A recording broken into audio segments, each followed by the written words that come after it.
11 സങ്കീർത്തനം 1 മുതലുള്ള വാക്യങ്ങൾ. 11 സങ്കീർത്തനം 1 മുതലുള്ള വാക്യങ്ങൾ. ഞാൻ യഹോവയെ ശരണമാക്കിയിരിക്കുന്നു. പക്ഷികളെ, നിങ്ങളുടെ പർവ്വതത്തിലേക്ക് പറന്നുപോകുവീൻ എന്ന് നിങ്ങൾ എന്നോട് പറയുന്നത് എങ്ങനെ? ഇതാ, ദുഷ്ടന്മാർ ഹൃദയപരമാർത്ഥികളെ ഇരുട്ടത്ത് എയ്യേണ്ടതിന് വില്ല് കുലച്ച് അസ്ത്രം ഞാണിന്മേൽ തൊടുക്കുന്നു. അടിസ്ഥാനങ്ങൾ മറിഞ്ഞുപോയാൽ നീതിമാൻ എന്തു ചെയ്യും? യഹോവ തന്റെ വിശുദ്ധ മന്ദിരത്തിലുണ്ട്. യഹോവയുടെ സിംഹാസനം സ്വർഗ്ഗത്തിലാകുന്നു. അവന്റെ കണ്ണുകൾ ദർശിക്കുന്നു.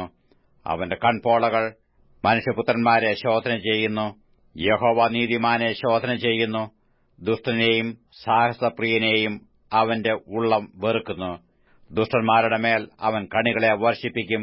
തീയും ഗന്ധകവും ഉഷ്ണക്കാറ്റും അവരുടെ പാനപാത്രത്തിലെ ഓഹരിയായിരിക്കും. യഹോവ നീതിമാൻ, അവൻ നീതിയെ ഇഷ്ടപ്പെടുന്നു. നേരുള്ളവർ അവന്റെ മുഖം കാണും.